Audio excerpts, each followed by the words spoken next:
Hey there. Have you ever felt guilty for saying no? Or maybe you said yes, and yet you could hear your whole body screaming, no, because you were just so exhausted.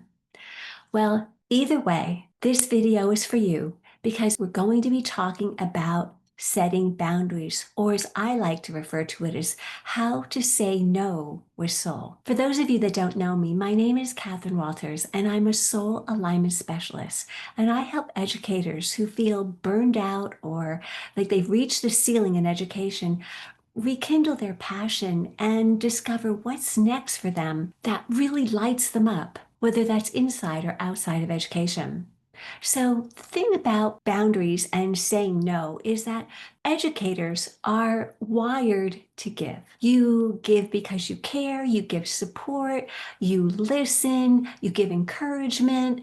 It's like give, give, give. The only thing is when you get to that point where you start overextending yourself with your giving because you're saying yes. And we're often taught that if we say no, we're being selfish, but that's actually not the case. So let me give you an example from one of my clients. I'll call her Lisa, and she was a high school English teacher, and she had, stacks of papers to grade all the time and essays to read and so forth.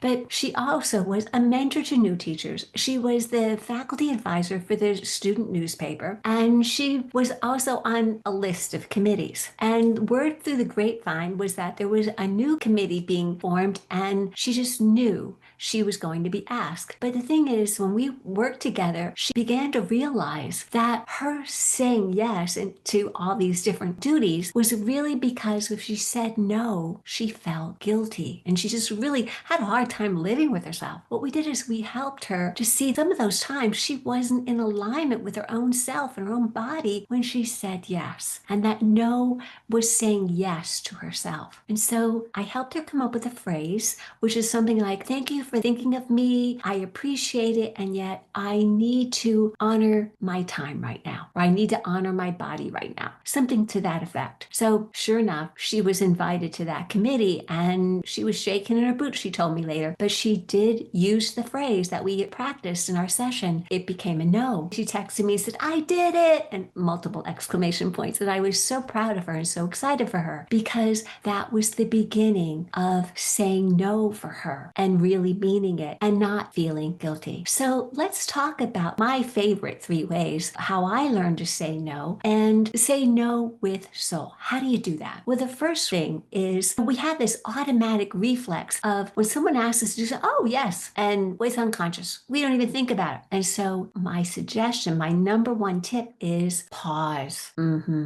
Pause. And I also like to say, buy yourself some time. So instead of committing right there on the spot, buy yourself some time by saying something like, I need to check my schedule, or I need to look at my calendar, or anything like that. Give yourself some time and some space, or I'll get back to you. That works too. Then the second tip comes with that, which is when you have that spaciousness, tune into yourself and ask yourself some questions like, if I were to take advantage of this blankety blank blank, would that feel expansive? Would that feel exciting, uplifting? Or would it feel exhausting and draining? And I actually teach my clients how to muscle test themselves so they know what a true yes and a true no is. But you can do that even by feeling in when you answer those questions. So you can tell, is this something that your soul and your being is aligned to do? If it is, say yes. If no, then how do you say no in an affirming yet firm way? And that's by saying something like the phrase I gave Lisa, which is to say something like, oh, that sounds really great, but I'm at full capacity right now, so no thank you. Or thank you for thinking of me, but I'm honoring my time and my energy right now and keeping it for what's most important. And you can use phrases like that. You're clear, yet you're saying no. And the thing is that when you say no, it's really not being selfish. It's about being self-loving loving, and self-respecting. I have conversations with educators every week talking about burnout. And in every single conversation, the word respect comes up. Many educators, most educators, don't feel respected. How can we if we don't respect our own selves and our energy and our time and our bodies? And so by setting boundaries, by saying no with soul, you do start to respect yourself, and then others will respect that back to you. And then you're helping your students, you're helping your school community, you're helping their families, and most of all, you're respecting yourself when you say yes to you and no to others. So I'm going to leave you with a question, and that is, what would open up for you in your life when you do say yes to yourself and no to something that you might have felt obligated to say yes to in the past? What would open up for you? I'd love to read your response in the comments, so please comment below. Love and blessings until I see you next time. Namaste.